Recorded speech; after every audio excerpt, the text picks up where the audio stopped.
capable de construire une maison avec rien du tout? Personne? Non, hein? Parce qu'il n'y a que Dieu qui peut faire ça, qui peut créer à partir de rien. Et ce matin, notre histoire commence au tout début, quand Dieu a créé le ciel et la terre. Et elle se trouve dans le livre de Genèse, au chapitre 1.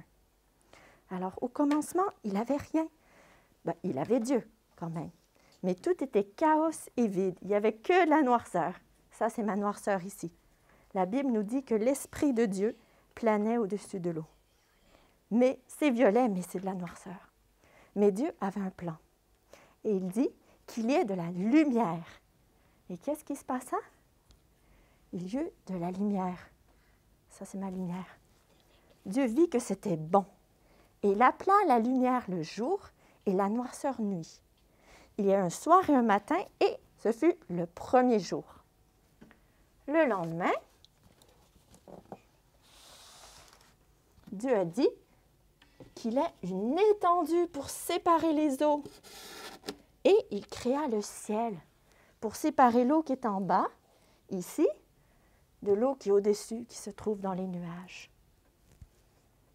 Il y a eu un soir, un matin, et c'était le deuxième jour. Le lendemain, Dieu dit que toute l'eau se ramasse dans un endroit pour créer de la terre ferme. Et qu'est-ce qui s'est passé? C'est exactement ce qui s'est passé. Il créa la terre ferme qu'il appela terre et l'eau qu'il appela mer. Il vit que c'était bon. Et puis, à ce moment, il n'y avait rien encore dessus. Il dit qu'il y ait de la verdure, de l'herbe, des arbres qui produisent du fruit et qui auront une semence qui pourra tomber comme dans les pommes, là. Il y a les petites graines qui retombent et qui redonnent le même fruit.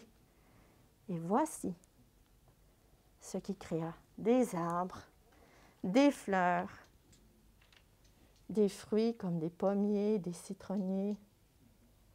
On va mettre ça ici. Il y a un soir, un matin, et c'était le troisième jour. Le lendemain, il dit qu'il y a des luminaires pour pouvoir éclairer le jour et la nuit, pour pouvoir aussi être capable de compter les jours, les années et les époques. Et qu'est-ce que vous pensez? Quels sont les luminaires qu'il a créés ce jour-là? Oui? Les animaux? Non, un luminaire, ça veut dire une lumière pour éclairer. Oui? Le soleil? Le soleil pour éclairer le jour. Et quoi d'autre? Quelqu'un d'autre? Quelqu'un d'autre? Bon, Liam. La lune? La lune pour éclairer la nuit. Et quoi d'autre? Quelqu'un d'autre? Liam? Les étoiles. Je les mets derrière ici. Est-ce que vous les voyez dans ma nuit, là? Non. Il vit que c'était bon et c'était le quatrième jour. Le lendemain, il dit que l'eau pollue d'êtres d'animaux dans l'eau et que le ciel se remplisse d'oiseaux qui volent. Alors, qu'est-ce qui se passa? Qu'est-ce qu'il créa? Des poissons. Eh oui, tout se passa exactement comme Dieu a dit. Aussi. Les requins.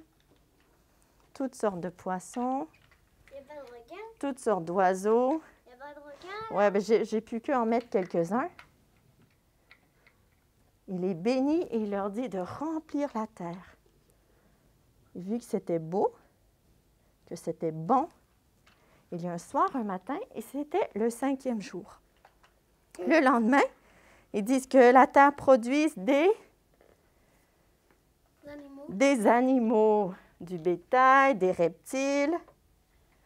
Alors, on va mettre ici des animaux, toutes sortes d'animaux. Il vit que c'était bien, mais il n'avait pas terminé. Et là, Dieu dit, oui? Des humains? Ah, des humains. Dieu dit, créons l'homme à notre image. Qu'est-ce que ça veut dire à l'image de Dieu? Est-ce qu'on est comme Dieu? Non. On n'est pas exactement pareil parce que nous, on est les créatures et lui, il est le créateur. Mais il nous a créés à son image, ça veut dire qu'il nous a créés pour qu'on reflète sa nature, pour qu'on puisse refléter sa gloire. Et il nous a donné la capacité de pouvoir réfléchir, de pouvoir être créatif, de pouvoir aimer, pardonner et surtout de pouvoir connaître Dieu. Et ils sont là. Alors il dit qu'il créa l'homme et la femme à son image. Les deux sont différents, mais les deux sont à l'image de Dieu. Et pour aujourd'hui, je ne vais pas aller en plus de détails parce qu'on n'a pas le temps, mais peut-être la semaine prochaine, on regarde un petit peu plus sur ces deux premières personnes que Dieu a créées. Et Dieu les bénit et il leur dit « Multipliez-vous, remplissez la terre et soumettez-la. » Ça veut dire de s'occuper de la terre. Et puis, il vit que c'était pas juste bon, mais que c'était très bon. Il y a eu un soir, un matin, c'est la fin du 6e jour, et le 7e jour, Dieu se reposa de tout le travail qu'il avait fait. Est-ce que c'est parce qu'il était fatigué? Non, ce n'est pas parce qu'il était fatigué, mais c'est parce qu'il avait complété sa création. Tout était parfait, tout était beau. Et il bénit ce jour-là, et c'était un jour saint, parce qu'il avait tout créé parfaitement. Ça ne pouvait pas être plus beau que ça. Et la semaine prochaine, on va voir qu'est-ce qui va se passer avec ce beau monde parfait que Dieu a créé. On termine en priant? Oui. Seigneur Dieu, on veut te dire merci. Merci parce que tu as créé une terre merveilleuse. Merci parce que tu nous as créés à ton image et que tu dis que nous sommes des créatures merveilleuses. On veut te dire merci et merci aussi parce que tu nous as créés pour qu'on puisse te connaître. Et on veut te connaître, Seigneur. On prie ces choses au nom de Jésus. Amen.